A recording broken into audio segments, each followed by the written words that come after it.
Okay, that's great. Well, we'll make a start then, and then hopefully as people join us, they'll be able to catch up. If you're okay to keep admitting them in the background, Marcus, if anyone else does show, that would be great. So hello, welcome to our webinar. We're really pleased you can join us today. We also are recording this webinar for anyone that can't make it for the lunchtime slot, and we'll send this over by email afterwards. So the session today is on adult care, and we'll be considering the landscape and sector developments, workforce competence, as well as classroom-based learning. So adult care is a really important area for us at NCFE, with our core purpose linking learning in working towards a fairer society. So supporting adult independence and improving lives is obviously a key part of that, which is where the adult care comes in. So we're really pleased to be having this session with you today. So on the team today from NCFE, I'm Emzy, Product Manager for Learning for Work, and I'll be keeping track of all of the questions for our subject specialist, Claire Montague. We also have Dom Flood, our account exec, introducing all things funding, and we have Jodie Wade finishing our session with practitioner and panel opportunities as well.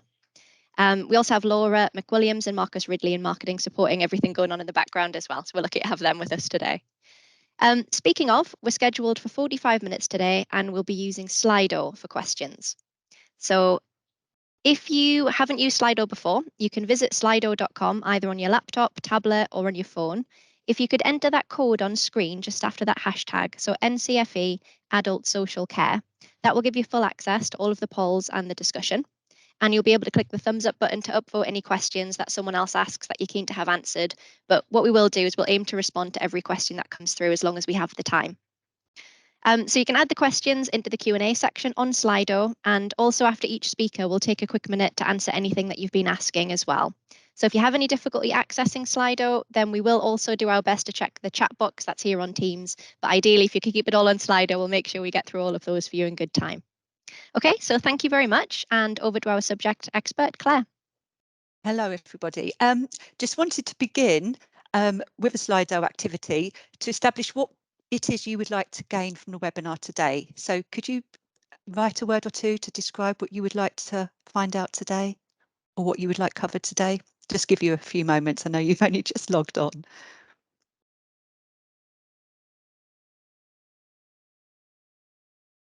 So you'll also see there's a QR code if that way inclined, if you want to have a scan of that instead of typing it in. So it's slido.com with the hashtag NCFE Adult Social Care, or that QR code for you there.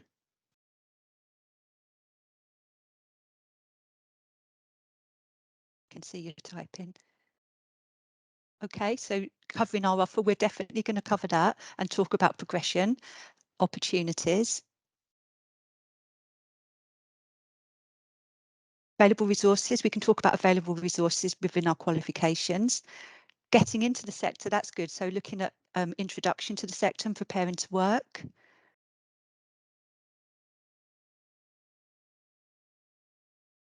Wow, it's all moved about now.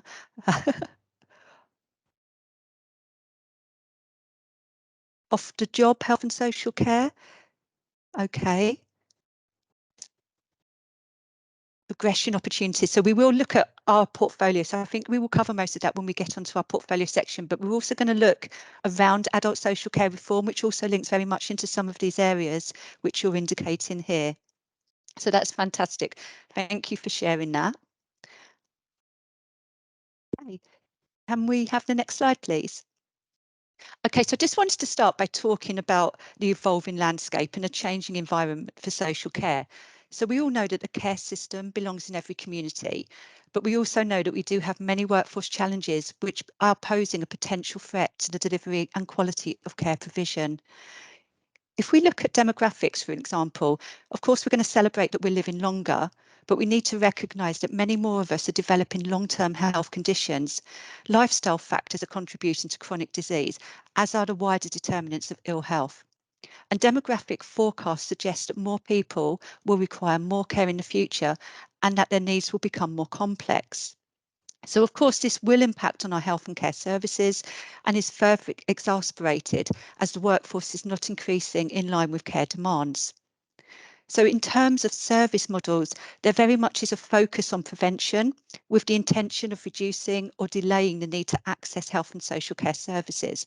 So, for example, if you consider the importance and role of early intervention, assistive technology, promotion of active healthy living, processes of behaviour change, reablement and self-care, just to name a few areas.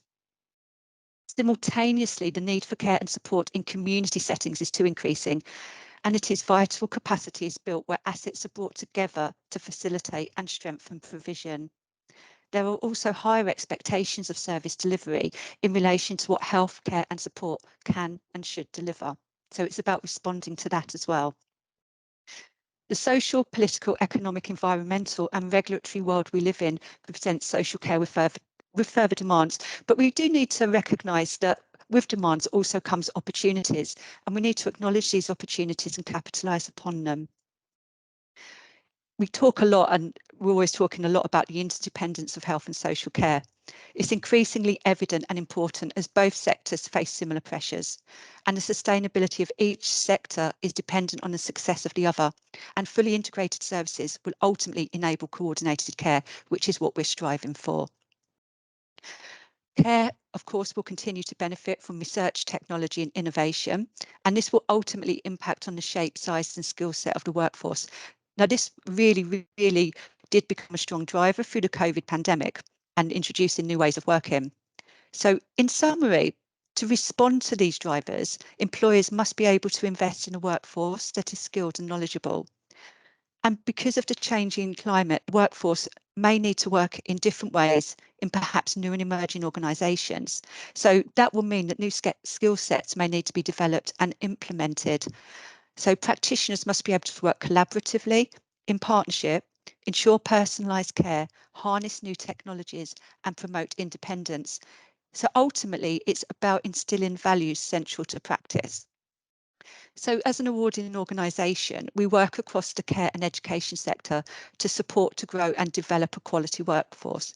So we ensure that our qualifications meet the evolving needs, recognising that quality training results in positive outcome for all. So that's for the services, that's for the individuals and that's for the workforce. So our accredited qualifications provide a benchmark of quality. So it's a measure of external validation.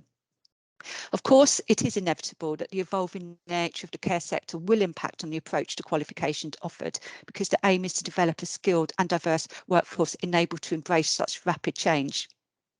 Okay, next slide, please. Just wanted to talk briefly about adult social care reform. You may well be aware of the policy paper, People at the Heart of Care, Adult Social Care Reform. Well, within that, the government have set out a 10-year vision for adult social care and provide information on funded proposals that will be implemented over the next 3 years. It's a very big document. So in summary, there is a focus on ensuring personalised care. So obviously not a new concept, but it's about really ensuring that people do have choice, they do have control, and they do have that support to be able to live independent lives. And it's looking at ways of further promoting that. Sustainability is a key area. It's about recognising the need to support sustainable care markets, recruitment, retention, costs, meeting different needs, different ways of working, ensuring there's a vibrant and emerging service provision. Looking at integrated practices, so really driving that integration of health and social care. We mentioned about prevention earlier. This is really important. So it's about the development of preventative services to try to prevent or delay the need for people to access care and support. So it's increasing as well the care and support options available, looking at early intervention, and also really importantly, providing the right information and advice to allow people to plan for the future. Something that is really close to our hearts will be the empowered and rewarded workforce. We need to ensure the workforce is recognised and valued for their skills and commitment. As we mentioned as well before, technology and digital transformation is really important. And within the policy paper, they talk about strategies for accelerating adoption of technology to achieve that widespread digitalisation. With that comes a lot of meeting skills needs across the sector. And really importantly, there's a focus on the role of unpaid carers and the valuable, essential role they play within the social care system, and recognising that we need to acknowledge their contribution and ensure that informal carers are treated fairly. And they talk around a change in services to support them, so to kickstart a change in services. They have pledged to invest £5.4 billion over 3 years. And as a minimum, they've pledged £500 million to revolutionise the way the social care workforce is supported. So within that, key is development of a universal knowledge and skills framework, which will identify career pathways and support progression. And they will back this universal knowledge and skills framework with a linked investment and learning and development. Furthermore, there's a commitment to promote workforce wellbeing. Really, really essential, again, if we think of the impact of the COVID pandemic on mental health of the workforce, pressures that they've had to face dealing with all of those extra challenges. So really, really important. And there are also plans for the creation of a new digital hub to enable the workforce to gain information, advice and guidance. And within that, it will also provide access to a learning and development portable log. So people's learning can be recorded and shared as they move jobs, and so acknowledged, not having to be repeated. So there's lots and lots of great things proposed and planned. However, is this enough? Should the future of the social care workforce be more prominent? So we know action is not only needed in relation to learning and development and career progression, really important, but also action is needed in relation to pay, professionalisation and recognition. Next slide, please. Okay. The goal of the strategy for the workforce within this white paper is to create both a qualified and importantly valued workforce, and one that's able to work in an integrated way to provide that outstanding personalised care. So the intention is to be able to hear practitioners in adult care say, social care is a rewarding career with clear opportunities to develop and progress, where I feel valued in my role. I feel recognised for the important role I play in helping people who draw on care and support and receive high quality personalised support that enriches their lives. I feel recognised for my existing skills and I are able to develop new skills and take on new challenges as I become more experienced. There is a culture in my workplace that supports my health and well-being. I have the confidence to use technology that supports people's needs and frees up time to deliver outstanding care. And that I am able to work effectively with professionals from other organisations, including the NHS, housing and community services, learning from each other's practice and supporting each other to achieve shared goals. So these are quotations taken from that white paper, and this is the voice of the workforce. Next slide, please. So as I mentioned, there are plans to co-develop with the sector, use co-production strategies to engage service users to develop a universal knowledge and skills framework. Options to embed the knowledge and skills framework consistently to enable it to become a benchmark are to be explored with the intention of creating a coherent representation of the knowledge and skills required for diverse roles across the sector. And within that, identifying clear career pathways. So identifying knowledge, skills and behaviours required of the workforce and how they can upskill as needed, building on their existing skills and their established skill sets, and also how they can progress within the sector, what opportunities there are available. So it's about really having a standardised approach. A skills passport is also to be developed, which I mentioned earlier, and this will hold records of all learning and development undertaken to include both informal and informal learning. We would all have heard of the care certificate. Within the reform, there are plans to develop a portable care certificate. Again, with insight from the sector, new training delivery standards will be developed, and options for external validation and accreditation will also be explored to enable it to be delivered in a consistent way. It's anticipated in the term that it will be a requirement for all practitioners to undertake to meet baseline standards. Now, we know with the introduction of the care certificate, that was always the intention, but it perhaps hasn't been implemented consistently. So that's a really positive move. There will also be additional support to develop registered managers, recognising the vital role that they play and explore wider pathways to access this role. So again, looking at that progression. Funding will be available for the Level 5 Diploma in Leadership and Management for Adult Care if no existing qualifications are held. And the support programme, which is going to be bespoke in design, will be created for new managers, which will enable them not only to access learning and development opportunities, but also mentoring alongside peer support, which I think will be a really, really valuable resource. Okay, next slide, please. Before we move on to looking at our portfolio, can you, again on Slido, indicate your thoughts in relation to the form by completing the poll? So do you think it's going to give an attractive career options for the workforce? Do you think it will allow for those opportunities for professionalisation? Will there be a more regulated sector as a result of that? Will it result in improved standards of care, improved autonomy and protection for those in receipt of care? Or will it allow more investment in training and innovation? Wow, a lot of you. Opportunities for professionalisation, which is really, really important, isn't it? Because that's part of recognising and valuing the workforce. Improve standards of care.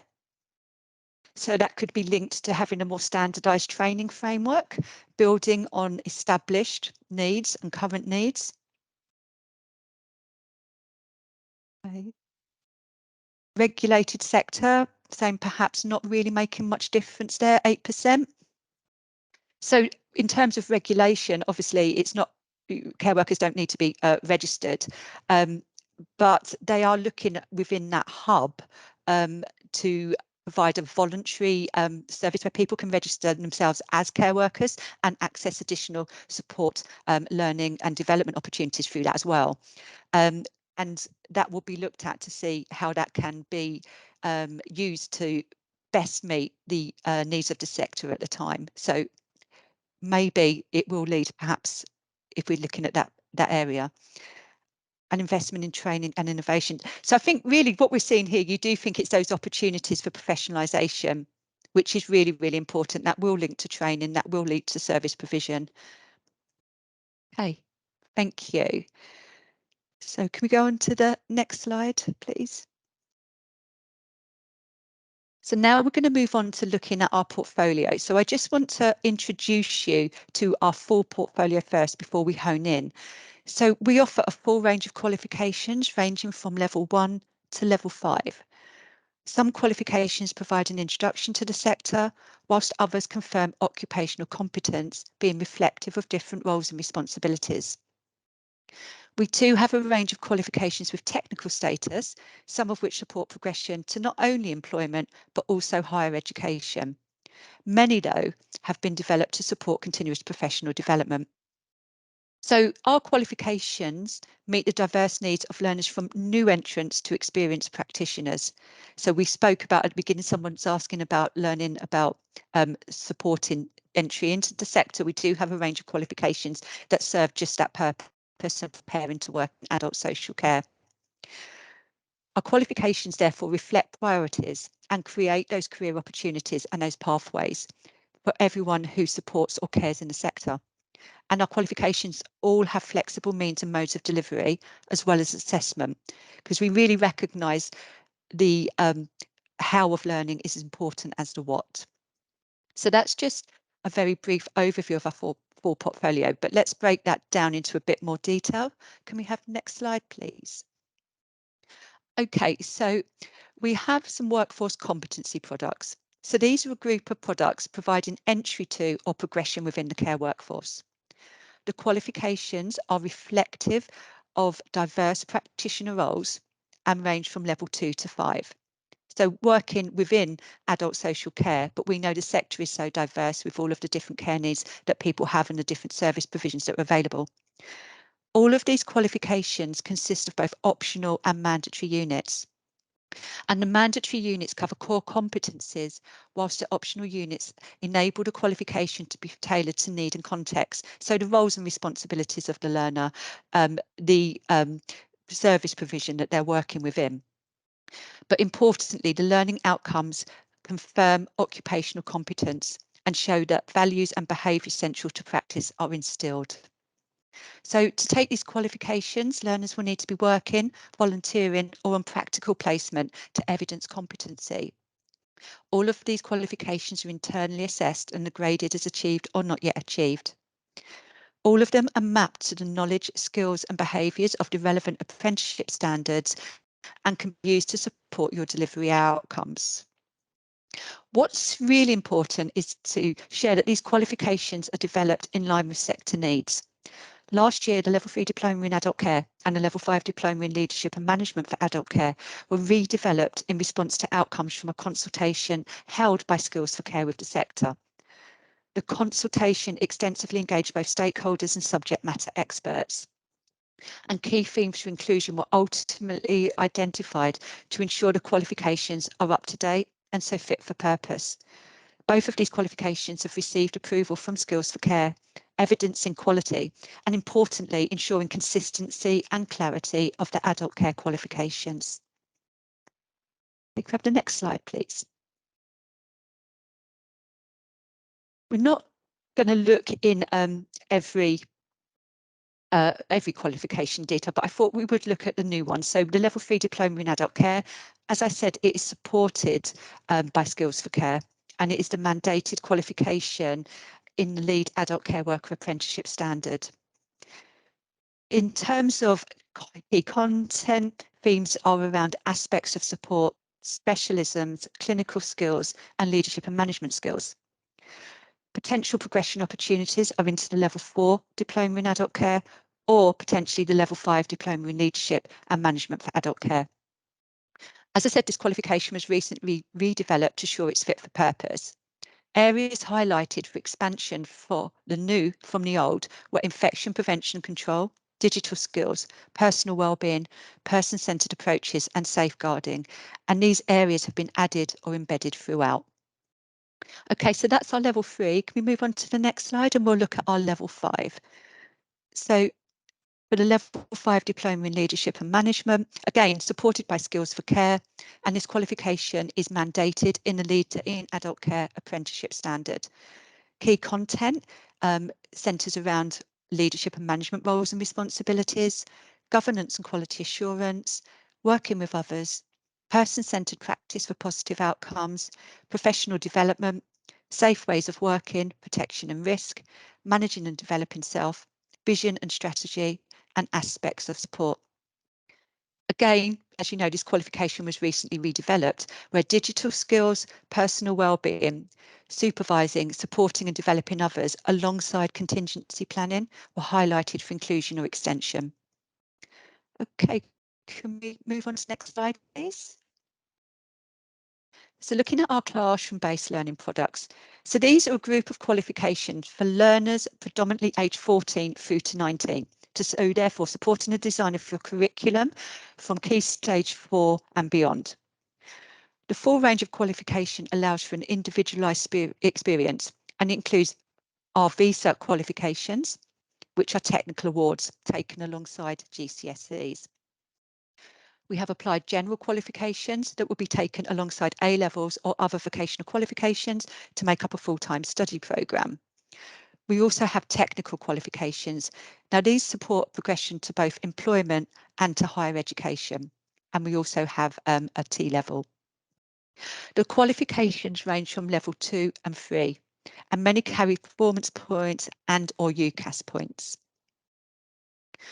The products empower learners for the future. So we're looking at supporting younger learners to be aware of the sectors, to be able to see working in social care as an attractive offer, a career choice for them. So empowering learners, equipping them with core knowledge alongside those industry relevant skills, preparing for progression to further study, employment or higher education. Okay, can we go on to the next slide, please? to hone in on a couple of qualifications, we look at our Level 2 Extended Diploma in Health and Social Care. So this qualification is internally assessed for a portfolio of evidence, and it's a graded qualification from A to D. It consists of mandatory optional units, where the mandatory units cover the foundations of health and social care practice. So its areas included are equality, diversity and rights, human growth and development, safeguarding and protection, communication and working in the sector. Once more, as in the other occupational competence qualifications, the optional units allow learners to pursue their own interests or a specialism. Now, in terms of resources for this qualification, we do have tutor guidance, so that provides depth and breadth and scope of delivery. It also includes teaching hints and aids to support your delivery and access to different resources. We've also developed non-mandatory assessment tasks if you would like to use them for each unit. And there's also a textbook available from Hodder Education. So progression from the Level 2 could be to our Level 3 Technical Certificate in Health and Social Care or our Level 3 Technical Extended Diploma in Health and Social Care. And these qualifications build upon the Level 2 and will support learners to enter the workplace or to go on to study at higher education in social care roles, so access to social work, for example. Okay, next slide, please. So the last group of qualifications is our continuous professional development. So we know the benefits of continuous professional development. It provides deeper insight and ability. It refines personal skills and helps to plug any knowledge gaps. It ensures currency. In a fast-moving world, as the social care sector is, we know that rapid progression can quickly lead to previous learning becoming obsolete. It also opens pathways to career progression or potential redirection. So for CPD to be purposeful, it must be well crafted. So it must be relevant, so connected and suitable. It must be accessible, available and within reach. And it must be manageable, so practical and feasible. But most importantly, it must be meaningful. So it has to be significant and worthwhile. So we're talking about all of the drivers within the sector. This is where CPD plays a real key point to provide meet those emerging skill sets. Next slide, please. So to explore our CPD qualifications and introduce the suite, they can be broadly categorised into 3 areas, being care conditions, specialist care and core practice. So they complement other existing social care qualifications within our offer. So in relation to care conditions, qualifications cover a range of areas to include mental health, learning disability, dementia, autism, stroke and diabetes. Our specialist care qualifications provide support to those looking to expand their understanding and skill sets in various fields, such as mental capacity, end-of-life care, counselling, care planning, nutrition and health, medication and infection prevention and control. And our core practice qualifications, their purpose really is to connect to the underpinning foundations, being inclusive of areas such as personal safety, well-being, helping skills, dignity and safeguarding, customer support, information advice and guidance, and stress management. Okay, so that gives you a brief overview of our entire portfolio. There are over 80 qualifications. So just to finish my part, what words would describe your relation to the reform? Another Slido activity.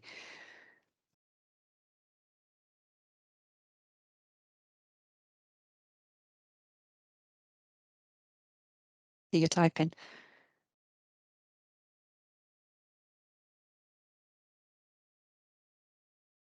Anxious. Okay. Anxious about the change that's going to happen.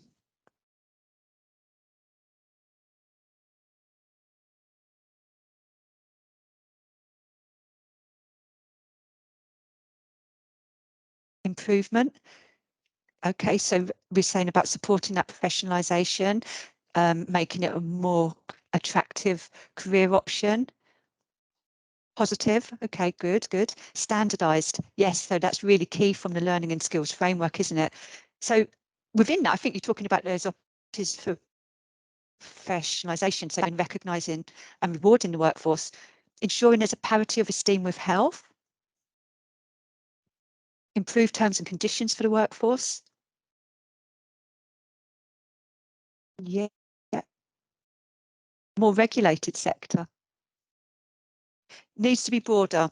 So maybe a good start, but does need development. It's a 10-year vision, and they've proposed the funding for the first 3 years initiatives. So maybe there will be time. They said they're going to work very closely with the sector in terms of implementing these things. It's slow, yes.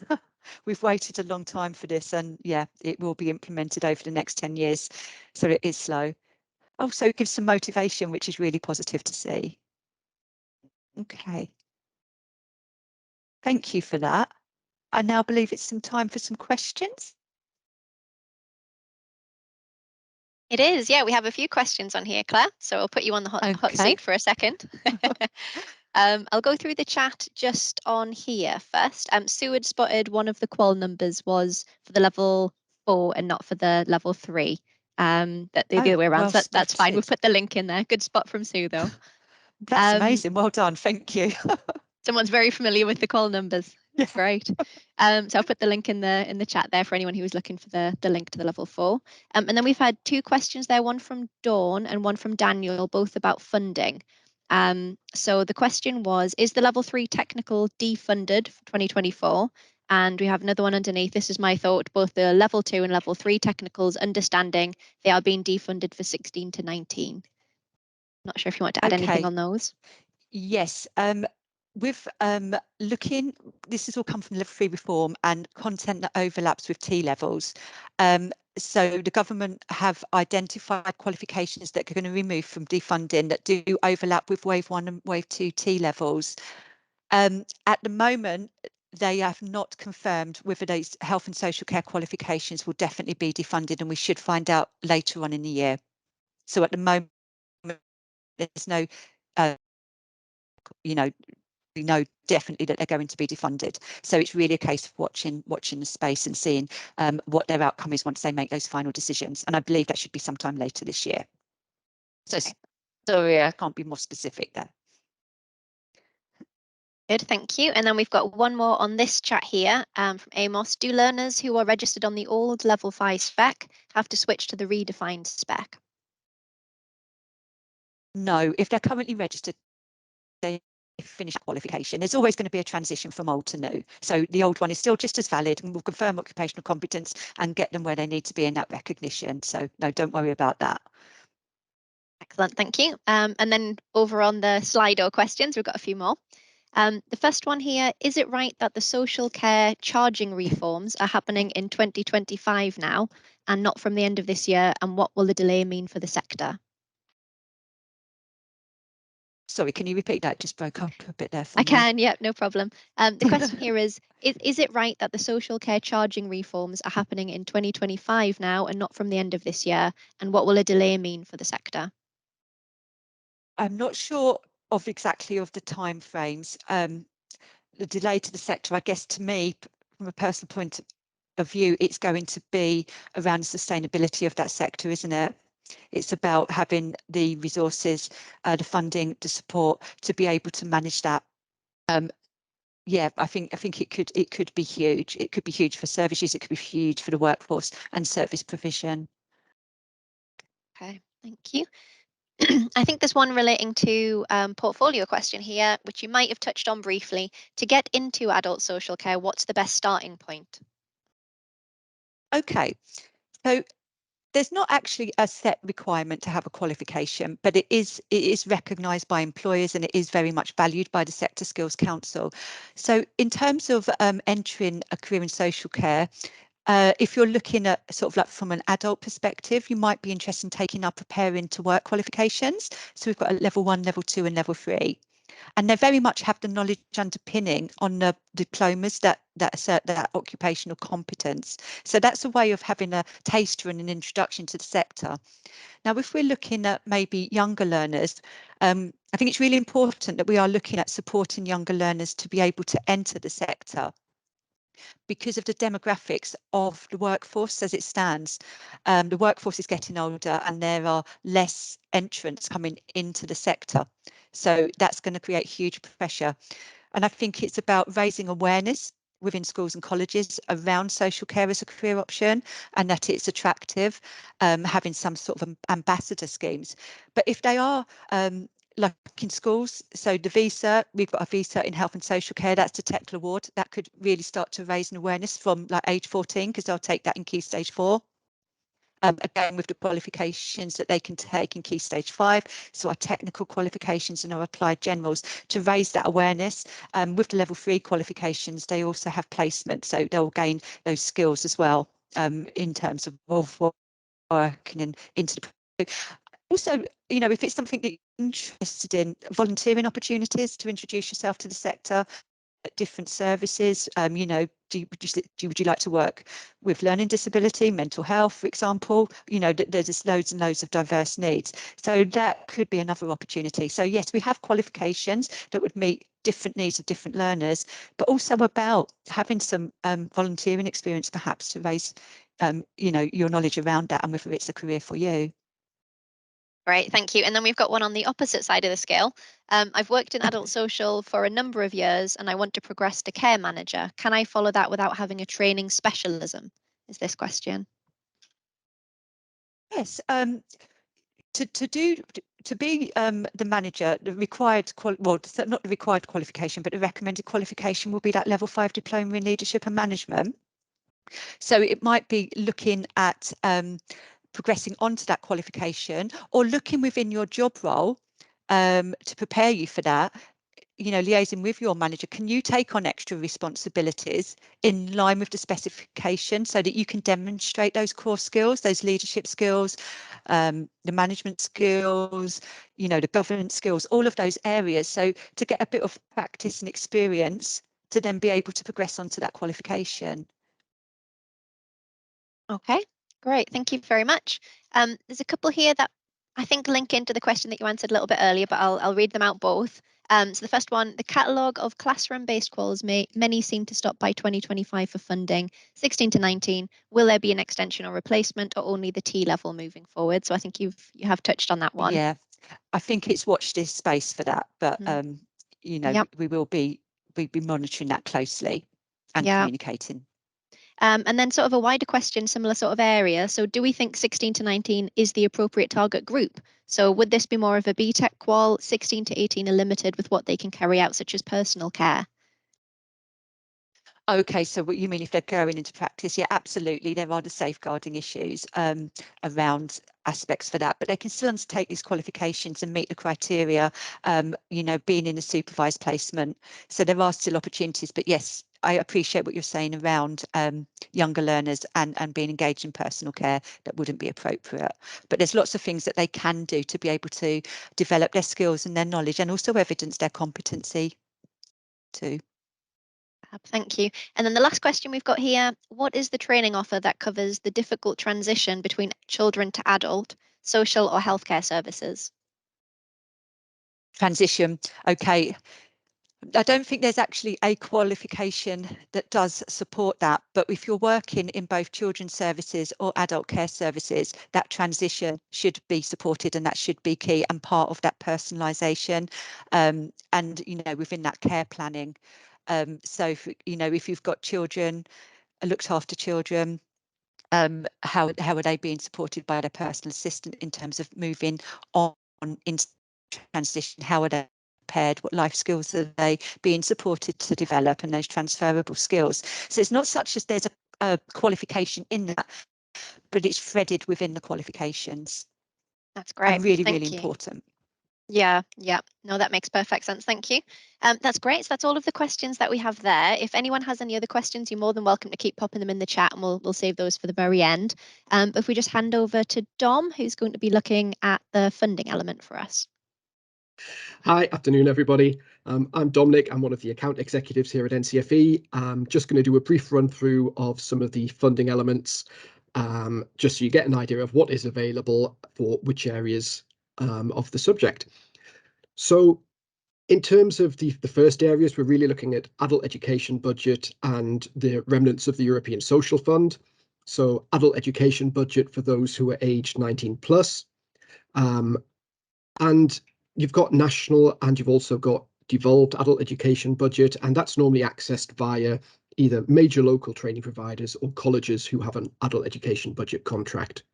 So the devolved funding is available across 10 regions, and for those areas, they set their own guidelines on the use of funding. So you might find in a devolved area that something that isn't funded through the national adult education budget can be funded through the devolved area. You might also have access to ESF funding, European Social Funding, although these contracts are due to end in March 2023, with delivery to be completed basically by end of this academic year. They are going to be replaced by the UK Shared Prosperity Fund. We don't have very much information on exactly what that's going to look like yet. I'm sure that as soon as we do, we'll probably actually end up running a webinar on it. So keep an eye open for that. In terms of finding out funding rates for the qualifications that you might want to run, the best place to look is on the government's website, which is the Find a Learning Aim site, or you can go onto our funding page and you'll be able to have a look there at the currently funded NCFE qualifications and units. If you get stuck at any point, give your account exec a call. We're always happy to help you with that side of things and walk you through some of the intricacies. If I can have the next slide, please. So a key area outside your standard adult education budget and European Social Fund is the National Skills Fund. So this is a government initiative and it's designed to help adults train and gain skills that they need to improve their job prospects. So in the 2021-22 financial year, there was an investment of 375 million, and then there is a further investment of 1.6 billion coming over the next 3 years. And the really important thing about the National Skills Fund for us is that it includes free level 3 qualifications for adults that they potentially couldn't normally access. Next one, please. Okay, so the purpose of that National Skills Fund is to assist adults who are aged 19 and over who don't already have a level 3 qualification and enable them to access, there are literally hundreds of fully funded level 3 courses.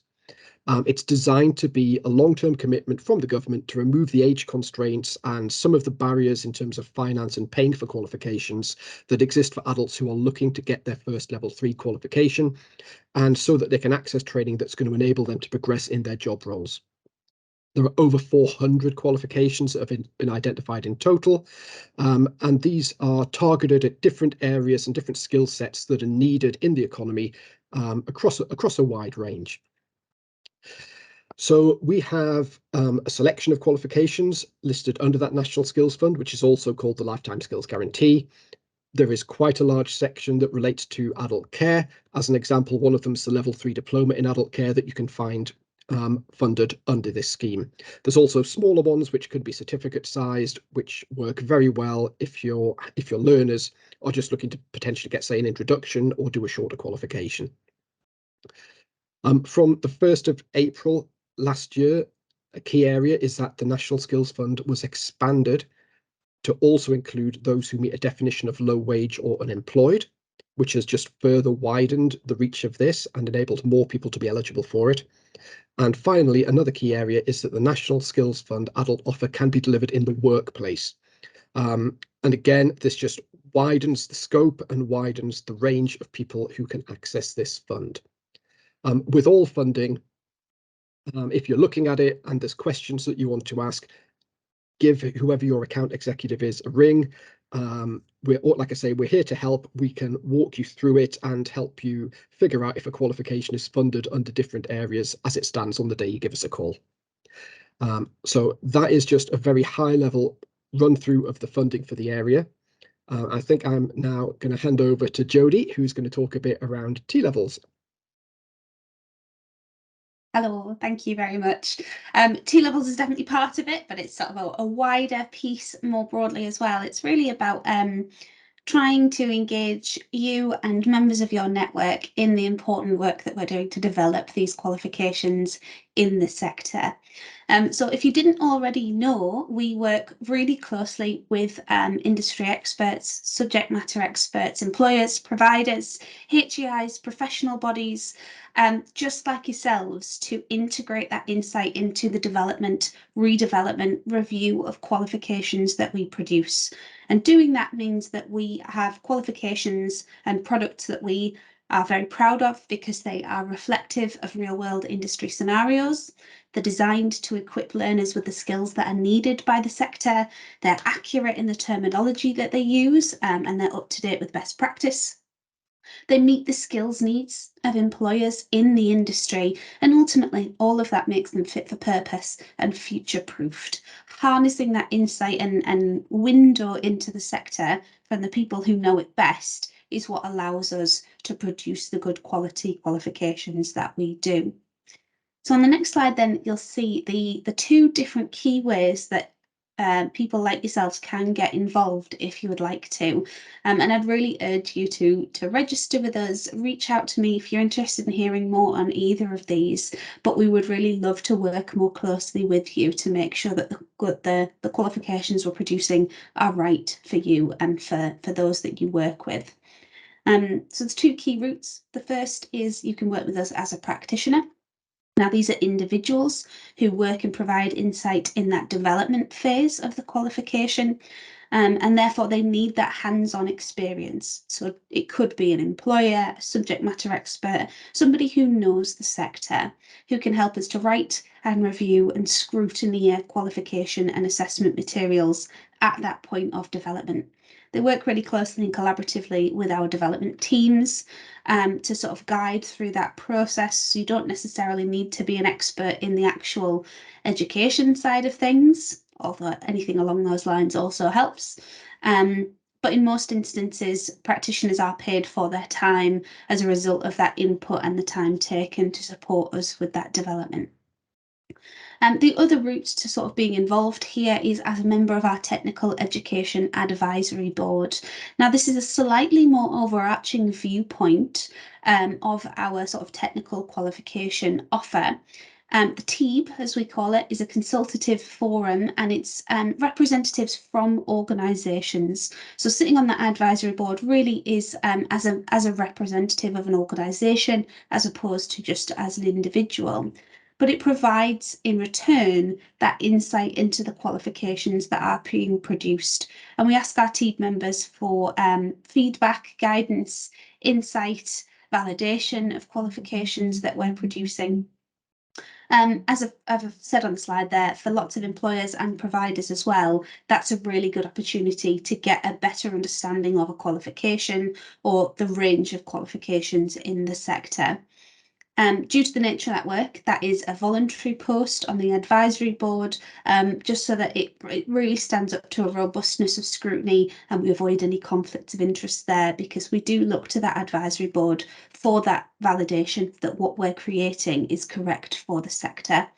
And as we sort of navigate through a lot of this reform that we've been talking about earlier in the webinar, that TEAB is going to be absolutely vital to us to consult, to give feedback, and to provide insight throughout all of that change that's happening. So I think on one final slide from me, you can just see there, if you are interested in supporting with any of that, we would really love to hear from you. You can email me directly. So I'm at jodywade@ncfe.org.uk, or I have included a sort of expression of interest form on the slide there, which I believe that you'll receive after the webinar, as well as a link. Also very happy to answer any questions today if anyone did have anything that they wanted to get to me, but please feel free to reach out via email too. And that's everything from me. Thank you. Back to Enzi, I believe. Thanks very much, Jodie. I can't see any questions in the chat, but I'm sure there'll be some coming through directly to you by email. There's only one last question. I think, Claire, that's back to you. Just before we wrap up. Question from Dawn here. Looking to start T-levels health in Sept 23. Is the health T-level supporting adult nursing specification content being reviewed due to the concerns raised regarding exams, etc.? And you're on mute there, Claire. I always do that. Thank you. I've not directly been involved within the T-level things, but the IFA, I believe, are reviewing the qualification and to to see if any amendments need to be made. Great, thank you very much. That was all of the questions that we had here. If there are any more questions afterwards, you can see an email address on the screen just now, hopefully. It's marketing@ncfe.org.uk. So if you do have anything afterwards, that burning question you forgot to ask or didn't have the opportunity to, you can pop it straight through to that email address. You'll get a response from there as well. But that's us from today. If there's nothing else immediately popping up on the chat, thank you all very much for your time. Hopefully you found that really interesting. And thank you very much to all of our speakers today. I found it really interesting myself, so thank you.